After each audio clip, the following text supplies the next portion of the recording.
ఇస్లాం వాస్తవికత. అనంత కరుణామయుడు, అపార కృపాశీలుడు అయిన అల్లా పేరుతో. ఎవరు ముస్లిం సోదరులారా, ముస్లిం గుణవిశేషాలేమిటో మీ ముందు ఇవాళ వివరిస్తాను.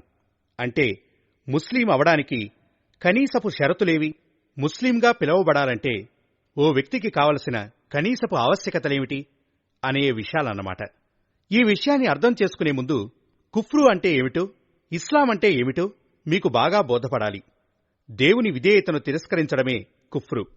మనిషి దేవుని విధేయుడై ఉంటూ దైవం ప్రసాదించిన బోధనకు భిన్నమైన ప్రతి విధానాన్ని, శాసనాన్ని, ఆజ్ఞా అధికారాన్ని తిరస్కరించడమే ఇస్లాం. ఇస్లాం, కుఫ్రులలో గల ఈ వ్యత్యాసం దివ్య ఖురాన్లో అతి స్పష్టంగా విశదీకరించబడింది. ఎవరైతే అల్లా పంపిన బోధనల ప్రకారం తీర్పు చేయరో వారే వాస్తవంగా తిరస్కారులు. తీర్పు చేయడమంటే కేవలం న్యాయస్థానానికి ఎక్కిన వ్యాజ్యాలను తీర్పు చేయడమని భావం కాదు. ప్రతి వ్యక్తి నిత్య జీవితంలో అనుక్షణం చేయవలసిన తీర్పులని దీని భావం. పలానా కార్యం చేయవచ్చునా, చేయకూడదా, ఆ కార్యాన్ని ఈ విధంగా చేస్తే బావుంటుందా, లేక మరో విధంగా చేయవలెనా, ఫలానా విషయంలో ఈ విధానాన్ని అవలంబించవలెనా, లేక ఈ విధానాన్ని అనుసరించవలెనా అనే ప్రశ్న ప్రతినిత్యం అన్ని సందర్భాల్లో ఎదురవుతూ ఉంటుంది. ఇలాంటి సందర్భాలన్నింటిలోనూ దైవ గ్రంథం, మహాప్రవక్త సున్నత్ ఓ విధానాన్ని సూచించారు. మనిషి మనోకాంక్షలు, కుటుంబంలోని ఆచారాలు, మానవులు నిర్మించుకున్న నియమాలు మరొక విధానాన్ని సూచిస్తాయి. దైవం సూచించిన విధానాన్ని వదిలి మరే రీతిలో అవలంబించడానికి నిర్ణయించుకున్న మనిషి వాస్తవానికి కుఫ్రు మార్గాన్ని అవలంబించాడన్నమాట. ఒకవేళ యావజ్జీవితం ఇదే రీతిగా వ్యవహరిస్తే అతను పూర్తిగా తిరస్కారే.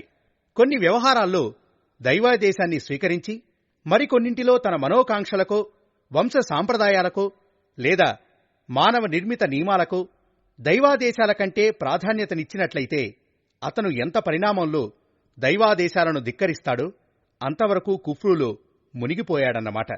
ఒకతను సగం తిరస్కారైతే మరొకతను పావు తిరస్కారి. ఒకతనిలో 10వ వంతు కుఫ్రు నిండుకుని ఉంటే మరొకతనిలో 20వ వంతు ఉంటుంది.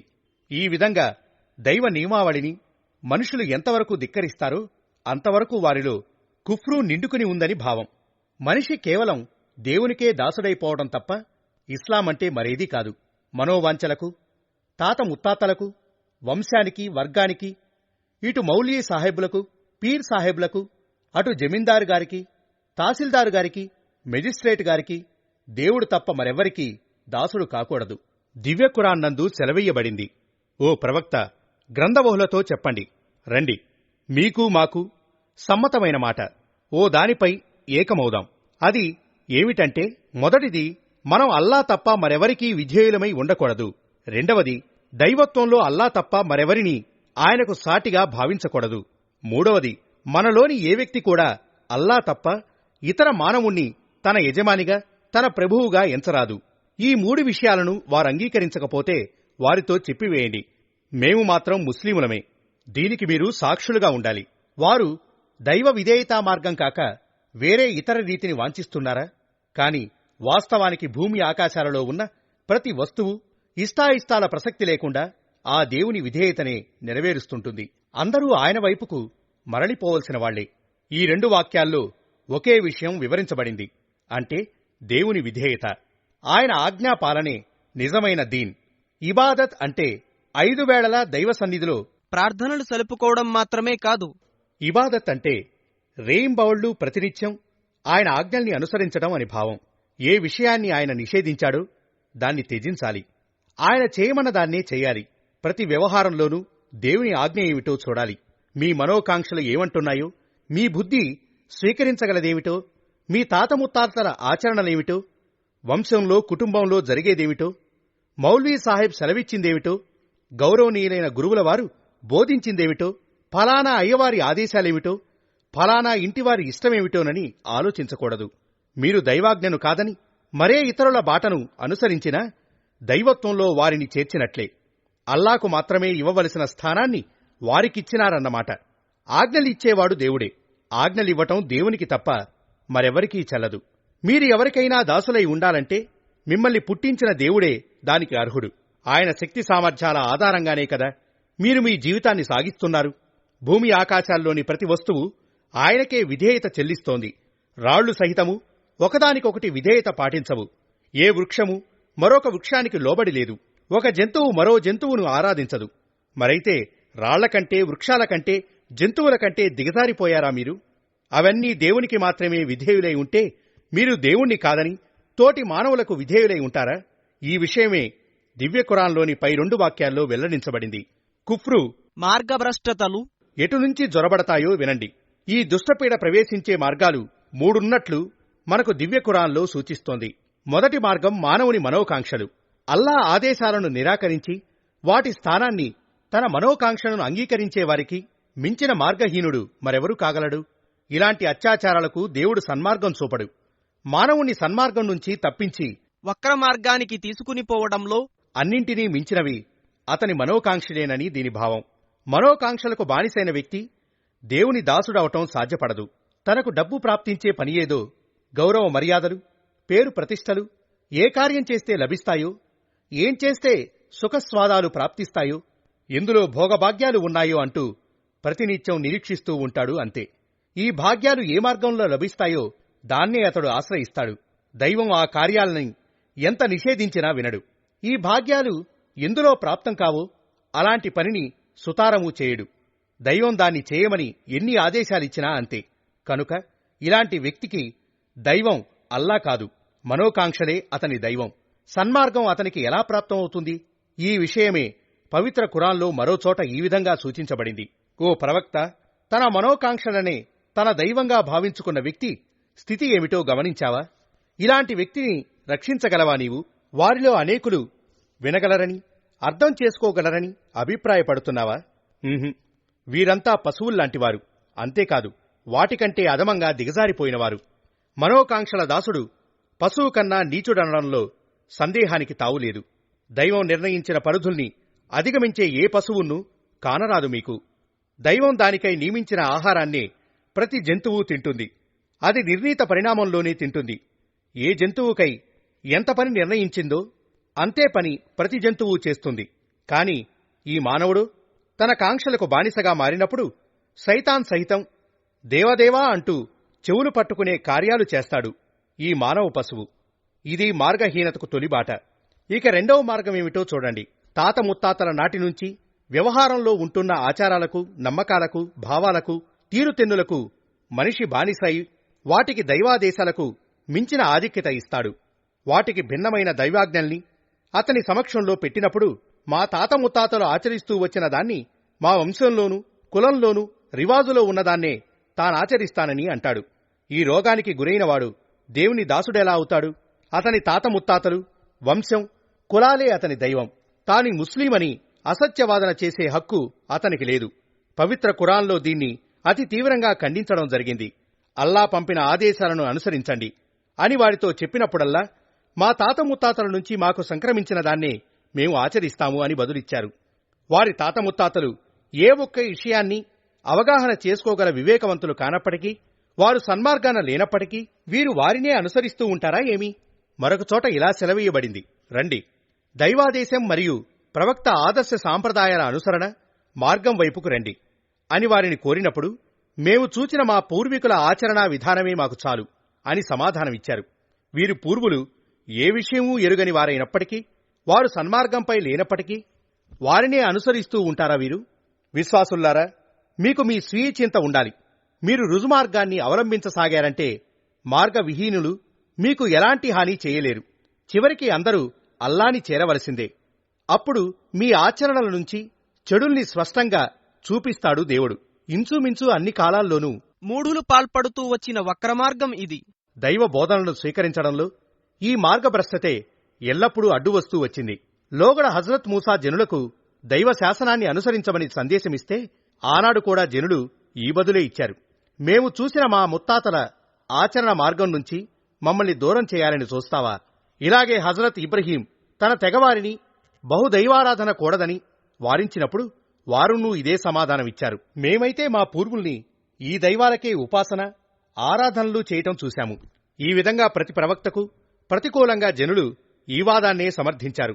అంటే నీవు ప్రబోధించే విషయం మాత్రం మా పూర్వుల విధానాలకు భిన్నంగా ఉంది కనుక మేము దీన్ని స్వీకరించము అన్నదే వారి వాదన.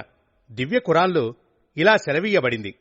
ఈ విధంగానే జరుగుతూ వచ్చింది. అంటే ఏ చోటనైనా సావధానపరిచే ప్రవర్తను మేము పంపినప్పుడల్లా ఆ పురవాసుల్లో సంపన్నులు మా పూర్వులు ఒక విధానాన్ని అనుసరించడం చూశాము కనుక మేము కూడా వారి అడుగుజాడల్లోనే మెదలుతున్నాము అనే సమాధానం మాత్రమే ఇస్తూ వచ్చారు.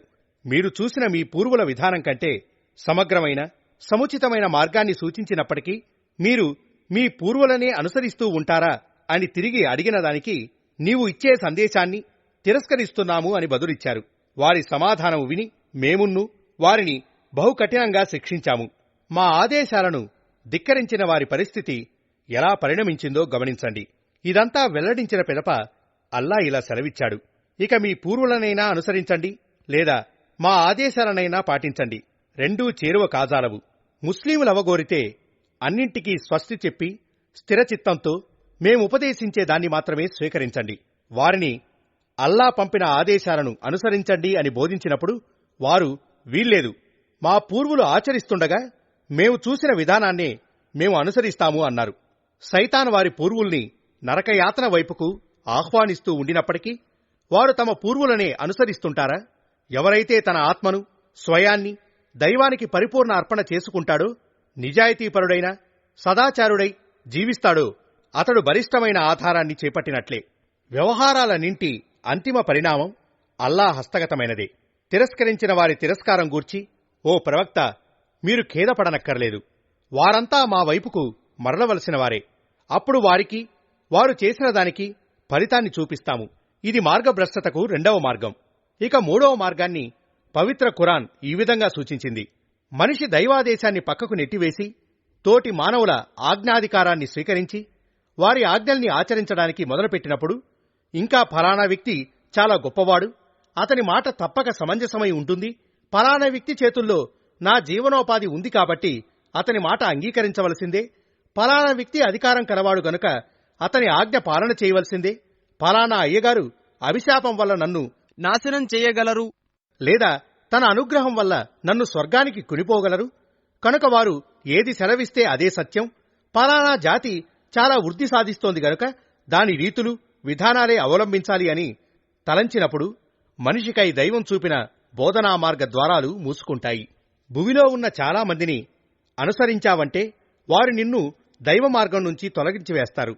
అంటే మనిషి ఆరాధించే అల్లా ఒక్కడైనప్పుడు మాత్రమే అతడు రుజుమార్గాన్ని అనుసరించగలుగుతాడు. వేనవేల దేవుళ్లను సృష్టించుకున్న వ్యక్తి ఒకప్పుడు ఒక దేవుని ఆదేశానుసారంగాను మరొకప్పుడు ఇంకొక దేవుని ఆజ్ఞ ప్రకారంగాను నడుచుకుంటూ సన్మార్గం ఎలా పొందగలడు? మార్గభ్రష్టతకు ముఖ్యమైన మార్గాలు 3 అని ఇప్పుడు మీకు బాగా బోధపడి ఉంటుంది. 1 మనోకాంక్షల దాస్యం, 2 పూర్వుల వంశీయుల తన తెగవాళ్ల ఆచారాల దాస్యం, 3 లోకంలోని సామాన్య ప్రజల దాస్యం. వీరిలో శ్రీమంతులు, తత్కాల అధికారులు, కాల్పనిక నాయకులు, మార్గవిహీనులైన జాతులు అంతా చేరి ఉన్నారు. ఈ 3 మహావిగ్రహాలే తమకు దైవత్వం ఉందని ప్రగల్భాలు పలుకుతూ మనకు ఎదురవుతూ ఉన్నాయి. ఒక ముస్లిం అవడానికి ప్రప్రథమంగా ఈ విగ్రహాల 3ంటిని తునాతునకలు చేయవలసి ఉంటుంది. అప్పుడే అతను వాస్తవంగా ముస్లిం అవగలడు. అలా కాక ఈ 3 విగ్రహాల్ని తనలో ప్రతిష్ఠింపజేసుకున్న వ్యక్తి అల్లా దాసుడవటం అసాధ్యం. అతడు దినానికి 50 పర్యాయాలు నమాజ్ చేసినా, బూటకపు ఉపవాసాలు పాటించినా, ముస్లిముల్లాంటి రూపం దాల్చినా తాను నిష్టగల పరిపూర్ణ ముస్లిమునని తోటి మానవుల్ని మాత్రం మోసపుచ్చగలడు. ఇంకా స్వయంగాను ఆత్మవంచనకు లోనవగలడు. అంతేకాని అల్లాను మోసగించలేడు. సోదరులారా, ఇప్పుడు నేను పేర్కొన్న 3 విగ్రహాల దాస్యమే వాస్తవమైన షిర్క్. శిలా విగ్రహాలనైతే వదిలివేశారు, ఇటుక సున్నములతో కట్టిన విగ్రహాలనైతే కాదన్నారు. కాని అంతఃకుహరాల్లో ఉన్న విగ్రహాల పట్ల అంతగా శ్రద్ధ వహించలేదు మీరు. అన్నింటికన్నా అత్యావశ్యకమైనదే కాదు, ముస్లిం అవడానికి ప్రప్రథమ షరతు ఈ విగ్రహాలను రూపుమాపడం. ఒక్క మాట మాత్రం నమ్మండి, ప్రపంచం మొత్తంలోనూ స్వయంగా భారతదేశంలోనూ ముస్లింలకు ఇప్పుడు ఎదురవుతున్న కష్టనష్టాలంతా ఈ విగ్రహాల పూజాఫలమే. ముస్లిముల పతనానికి వినాశనానికి ఎదురవుతున్న బాధలకు ఇంతకు ముందే నేను ప్రస్తావించిన 3 పీడలే మూల కారణాలు. ప్రపంచంలో ముస్లిములు అసంఖ్యాకంగా ఉన్నారు. కాని వారికి ఆదరణ, గౌరవం, అధికారాలు బహుశా ఎక్కడా ప్రాప్తం కావడం లేదేమో. ఈ దేశంలోనూ మీ సంఖ్య గణనీయమైందే. కాని ఇక్కడ మీకు ఎలాంటి విలువ లేదు. కొన్ని అత్యల్ప జాతుల వారికే మీకంటే అధికంగా విలువ ఉంది. దీనికి కారణమేమిటో ఎప్పుడైనా ఆలోచించారా మీరు? కారణం ఒక్కటే, మనోకాంక్షల దాస్యం, వంశ ఆచారాల దాస్యం మరియు దైవం తప్ప ఇతర మానవుల దాస్యం. ఇదే మీ శక్తి సామర్థ్యాలను లోలోనే గుల్లచేసివేసింది. మీలో రాజపుత్రులున్నారు, మొగళ్లున్నారు, జాట్లున్నారు, ఆఫ్ఘన్లున్నారు, మరెన్నో జాతులున్నాయి. ఈ జాతులన్నింటినీ ఒక్క జాతిగా, పరస్పరం సోదరులుగా, ఇటుకపై ఇటుక సరిగ్గా పేర్చిన గట్టి గోడగా రూపొందించమని సూచించింది ఇస్లాం. కాని మీరిప్పటికీ పూర్వ మూఢ భావాలనే ఆదరిస్తున్నారు. ఇక్కడ ముస్లిమేతరుల్లో ఎలా వేర్వేరు గోత్రాలున్నాయో అలాగే మీరును ఇప్పటికీ తెగలు తెగలుగా వేరుపడి ఉన్నారు. ఈ తెగల్లో పరస్పర వైవాహిక సంబంధాలు లేవు. అన్యోన్యంగా సోదరభావం, సానుభూతి లేదు. ముస్లిం సోదరులని కేవలం నోటితో మాత్రం పరస్పరం అనుకుంటారు మీరు. వాస్తవానికి ఇస్లాం కంటే ముందుండిన తారతమ్యాలు, విచక్షణా భావాలే నేటికీ ప్రబలి ఉన్నాయి. ఓ గట్టి గోడగా మిమ్మల్ని తయారవ్వనివ్వలేదు ఈ భేదభావాలు. మీ ఒక్కొక్క ఇటుక వేరుబడి ఉంది. ఒక్కొమ్మడిగా మీరంతా లేవనూ లేవరు. ఏకమై ఏ ఆపదను ఎదుర్కోనూ లేరు. ఇస్లాం శిక్షణ ప్రకారం ఈ భేదభావాల బంధాలను తెంపి అన్యోన్యంగా ఏకమైపోవాలి అని అంటే మీరేమంటారు? అదే ఆ ఒక్క మొండి మాటే కదా మీరిచ్చే జవాబు. మా తాత ముత్తాతల నాటి నుంచి సంప్రదాయంలో ఉన్న ఆచారాల్ని మాత్రం విడవలేము అని అంటారు మీరు. దీనికి దేవుని బదులేమిటో తెలుసా? మీ సంప్రదాయాల్ని మీరు విడవకండి, మూఢాచారాల అనుసరణను కాదనకండి. మేమున్నూ మిమ్మల్ని చిన్నాభిన్నం చేసి వేస్తాము.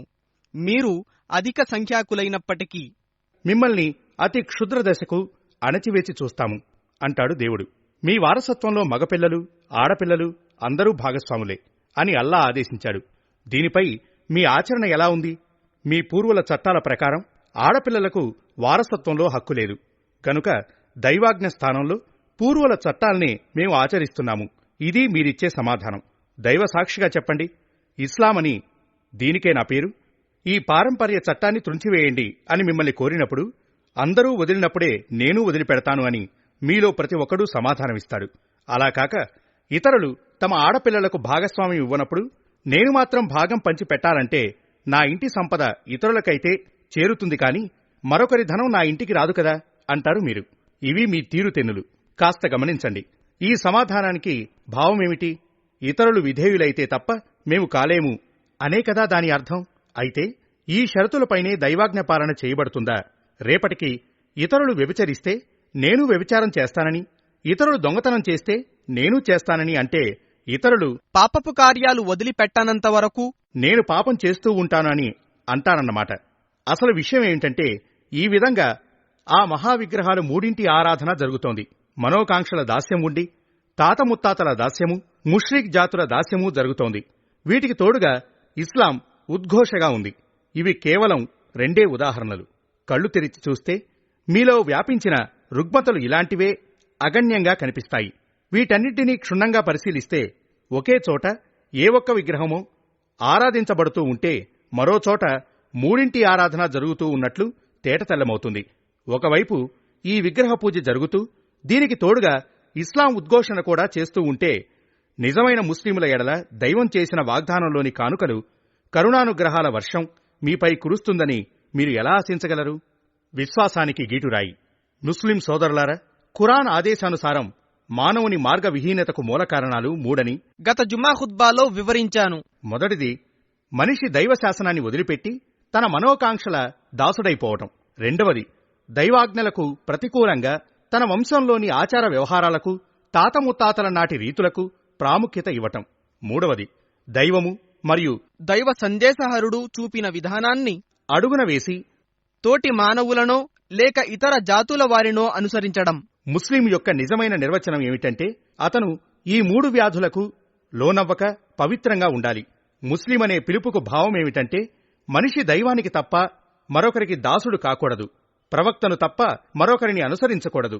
దైవం మరియు ఆయన ప్రవక్త శిక్షణలే పరిపూర్ణంగా పరమ సత్యమైనవి అని, వీటికి భిన్నమైనదంతా అసత్యమని, మానవునికి లభించే ఇహపరాలు శుభమంతా కేవలం దైవం, ఆయన ప్రవక్త శిక్షణలోనే ఉందని హృదయపూర్వకంగా దృఢంగా విశ్వసించే వ్యక్తియే ముస్లిం. ఈ విషయాల్లో ప్రగాఢ విశ్వాసం ఎవనికైతే ఉందో అతను తన జీవితపు ప్రతి వ్యవహారాల్లోనూ దైవం, ఆయన సందేశహరుని ఆజ్ఞనే అన్వేషిస్తాడు. అతనికి ఆజ్ఞ తెలిసిపోయిందంటే మారు పలకక దాన్ని శిరసా వహిస్తాడు. ఆ తరువాత అతని మనసు ఎంతగా కలవరపరిచినా, వంశంలోని వారు ఎన్ని చెప్పినా, లోకులు ఎంత వ్యతిరేకించినా అతను ఎవ్వరినీ ఖాతరు చేయడు. ఎందుకంటే ప్రతి ఒక్కరి సమాధానం ఒకటే: నేను దేవుని దాసుణ్ణే కాని మీ దాసుని కాను. నేను విశ్వసించేది ప్రవక్తనే కాని మిమ్మల్ని కాదు. దీనికి భిన్నంగా పలానా ఆదేశం దైవం మరియు ఆయన ప్రవక్తదే అయినా కానివ్వండి, నా మనసు మాత్రం సమ్మతించడం లేదు. దీనిలో నాకు నష్టం కనబడుతోంది గనుక నేను దైవం మరియు ప్రవక్త ఆదేశాన్ని వదిలి సొంత అభిప్రాయాన్ని అనుసరిస్తాను అని ఎవరైనా అంటే అతని ఆంతర్యం విశ్వాస శూన్యమైంది. అతడు విశ్వాసి కాజాలడు. అతడు మునాఫిక్ అవడంలో సందేహం లేదు. నోటితోనైతే నేను దేవుని దాసుణ్ణి, ప్రవక్త అనుచరుణ్ణి అంటాడు. కాని వాస్తవానికి అతను తన మనసుకే దాసుడు, అభిప్రాయాల అనుచరుడు. అలాగే దైవమైన ప్రవక్త ఆజ్ఞ ఏదైనా ఓ ఆచారం తాత ముత్తాతల నుండి జరుగుతూ వస్తోంది, దాన్ని వదలడం ఎలా? లేక ఫలానా నియమం మా వంశంలో మా తెగలో సాంప్రదాయకంగా వస్తోంది, దాన్ని ఎలా విఘ్నం చేయగలం అని అనే వ్యక్తి కూడా కపటాచారిగా పరిగణించబడతాడు. నమాజ్ చేస్తూ అతని నుదిటిపై పెద్ద కాయ కాసినా, బాహ్యంలో అతను ఎలాంటి నిష్ఠాపరాయణతను వెళ్లిబుచ్చినా సరే, ఎందుకంటే దీని యొక్క నిజసారం అతని మనసుకు ఎక్కనేలేదు. రుకు, సజ్దాలను, రోజా, హజ్లను మాత్రమే దీన్ అని అనరు. దీన్ అన్నది మనిషి స్వరూపంలోనూ వస్త్రధారణలోనూ ఉండదు. యథార్థానికి దైవం మరియు ఆయన ప్రవక్త యొక్క విధేయతకే దీన్ అని పేరు. ఎవరైతే తమ వ్యవహారాల్లో దైవం, ఆయన ప్రవక్త విధేయతను తిరస్కరిస్తారో వారి ఆంతర్యంలో వాస్తవానికి దీన్ ప్రవేశించలేదని అర్థం. అలాంటి వారు నమాజ్, రోజా, నిష్ఠాపారాయణతను చాటే రూపమంతా ఒక కపట నాటకం తప్ప ఏదీ కాదు.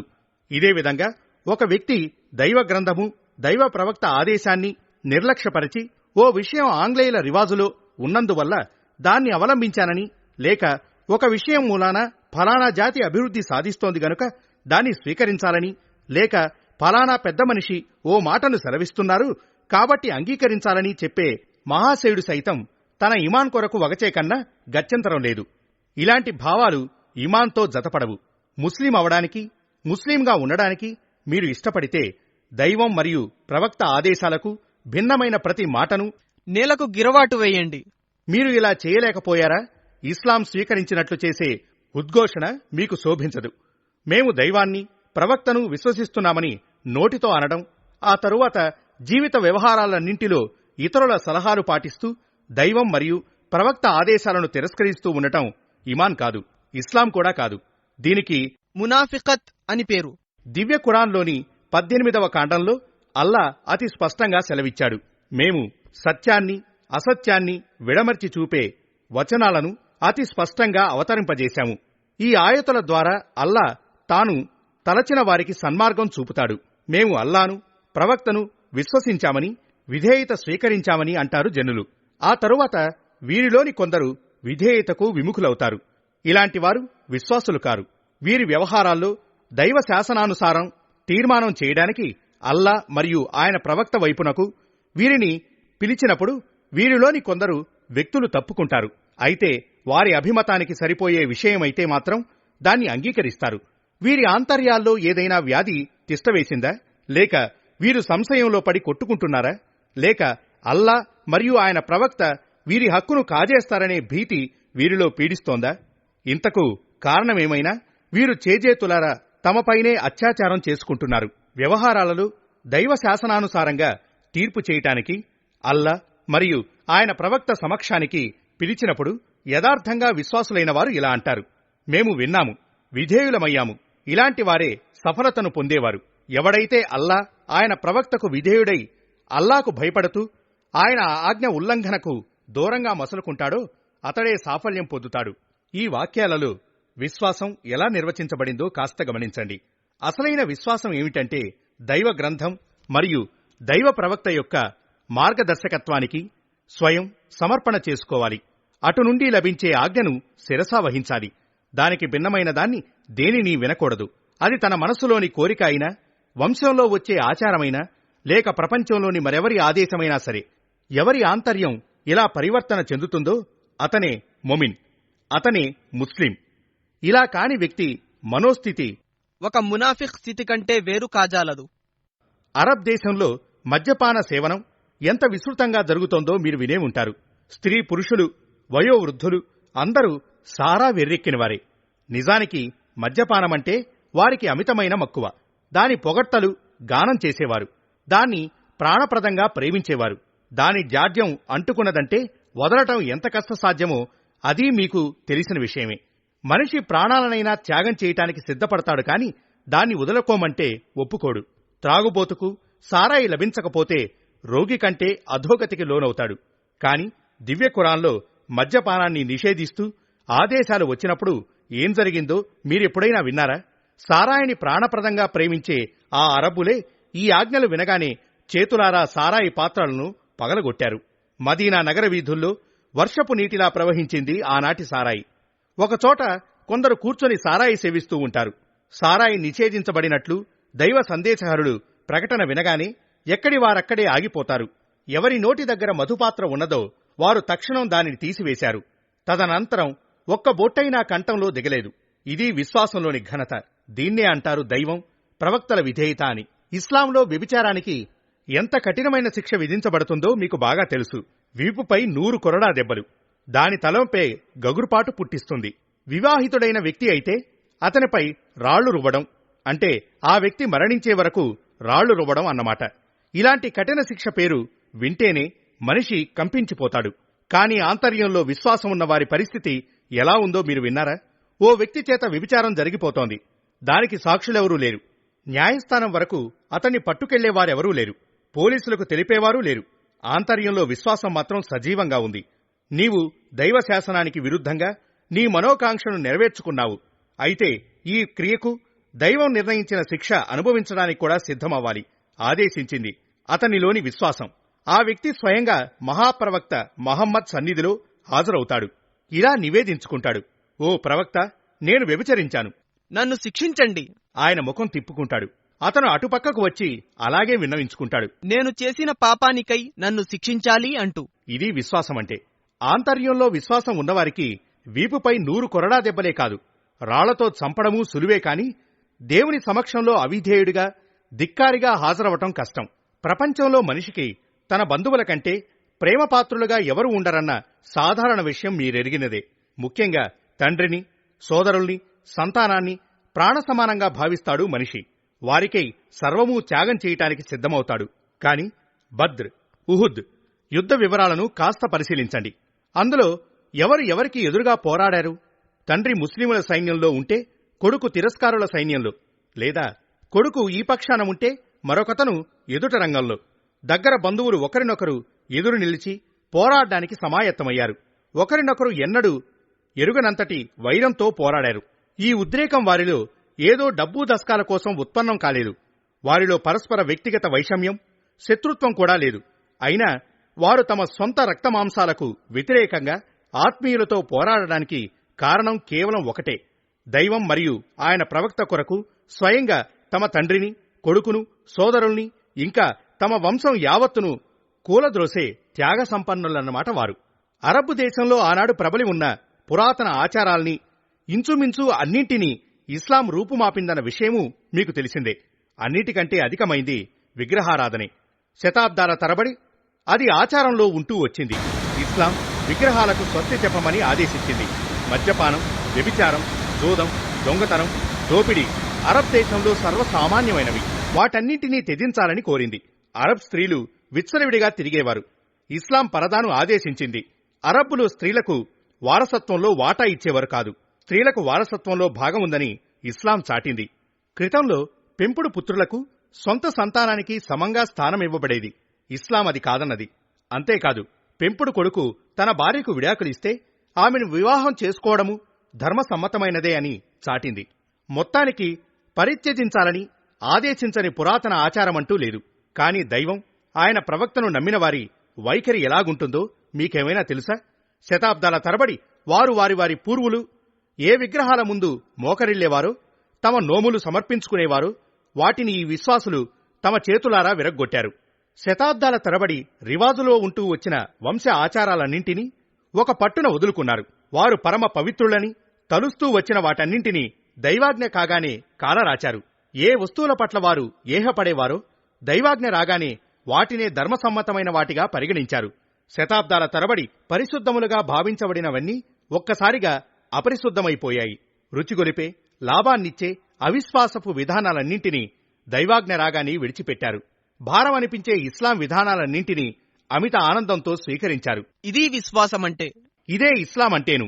ఓ విషయంలో నష్టం కలుగుతుంది గనుక మేము దాన్ని అంగీకరించమని, మరొక విషయంలో స్వలాభం ఉంది కాబట్టి దాన్ని విడువమని, మరొక కార్యమైతే తప్పక చేస్తాము, ఎందుకంటే మా పూర్వుల నుండి ఇదే జరుగుతూ వస్తోందని, రోము దేశస్థుల ఆచారం ఒకటి మాకు ఇష్టమైందని, ఇంకా ఇరాన్ దేశస్థులు పలానా విషయమే మాకు ప్రాణప్రదమైందని అంటూ ఇస్లాం ఆదేశించిన ఒక్కొక్క నియమాన్ని అరబ్ ప్రజలు ఆనాడు తిరస్కరించి ఉంటే, నేడు లోకంలో ముస్లిం అనబడేవాడు ఒక్కడూ ఉండేవాడు కాడని మీరు ఇట్లే గ్రహించగలరు. సహోదరులారా, దివ్య ఖురాన్లో ఈ విధంగా సెలవీయబడింది: మీకు ప్రియతమైన వాటన్నింటినీ దైవానికే త్యాగం చేయనంత వరకు మంచి అన్నది మీకు ప్రాప్తం కాదు. ఈ ఆయతే ఇస్లాం మరియు విశ్వాసాల మూలాంశం. మీకు ప్రియమైన వస్తువును దైవానికై త్యజించడంలోనే మీ ఇస్లాం ఘనత ఇమిడి ఉంది. జీవిత వ్యవహారాలన్నింటిలో ఇస్లాం ఘనత ఇమిడి ఉంది. జీవిత వ్యవహారాలన్నింటిలో దైవాజ్ఞ ఒకవైపుకు పిలిస్తే మనోకాంక్షలు మరోవైపుకు ఆహ్వానిస్తాయి. దైవం ఒక కార్యం చేయమని ఆజ్ఞాపిస్తే అందులో కష్టం కలుగుతుంది, లేక నష్టం సంభవిస్తుందని భయపడుతుంది మనస్సు. దైవం ఒకదాన్ని నిషేధిస్తే ఇది చాలా స్వాదిష్టమైనదని, అమిత లాభదాయకమైందని మభ్యపెడుతుంది మనస్సు. ఒక పక్షాన దైవ ప్రసన్నత ఉంటే ప్రపంచం మొత్తమే ఎదురవుతుంది. మరో పక్షంలో అంటే జీవితంలో అడుగడుక్కు మనిషికి రెండు మార్గాలు ఎదురవుతూ ఉంటాయి. ఒకటి ఇస్లాం మార్గం, మరొకటి తిరస్కార మార్గం, కపటపు బాట. ప్రపంచపు ప్రతి వస్తువును కాలదన్ని దైవాజ్ఞను శిరసావహించిన వ్యక్తి ఇస్లాం మార్గాన్ని అవలంబించిన వాడును, దైవాజ్ఞను కాదని తన మనోకాంక్షనో లేక అభిరుచినో పాటించే వ్యక్తి కుఫ్రు మార్గాన్ని, నిఫాహ్ బాటనో అవలంబించిన వాడవుతాడు. ప్రస్తుతం జనుల పరిస్థితి ఏమిటంటే, ఇస్లాంలో సులువైన విషయాన్నైతే మహదానందంగా స్వీకరిస్తారు. కాని కుఫ్రు, ఇస్లాములు వాస్తవంగా ముఖాముఖిన ఆసన్నమైన క్షణమే విముఖంగా ప్రవర్తించి దిశ మార్చుకుంటారు. గొప్ప ఇస్లాం ఉత్కోషకులలోనూ ఈ బలహీనత గోచరిస్తుంది.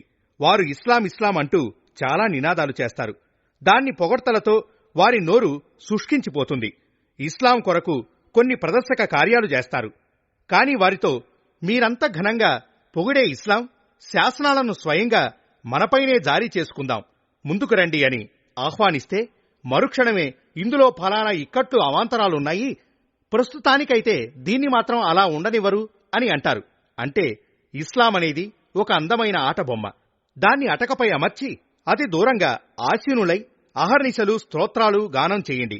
కాని దీని స్వయంగా తమపై, తమ ఇంటివారిపై, బంధువులపై, తమ కార్యకలాపాలపై, వ్యవహారాలపై ఒక శాసన రూపంలో అమలు జరిపే విషయం మాత్రం నామమాత్రానికైనా నోటికి రానివ్వకండి అని భావం. ఇది మన ఆధునిక నిష్ఠాతుల వైఖరి. ఇంకా ప్రాపంచిక విషయం చెప్పనక్కర్లేదు. దీని పర్యవసానమే నేడు నమాజ్లో ఒకప్పుడుండిన ప్రభావం కానరావడం లేదు. రోజాలలో వాటి సత్ఫలితం వ్యక్తం కావడం లేదు. ఖురాన్ పఠనంలోనూ షరియత్ను పాటించడంలోనూ వాటి ప్రభావం అగుపడలేదు. కారణమేమంటే జీవమే లేనప్పుడు కళేబరం ఏ మహిమలను ప్రదర్శిస్తుంది?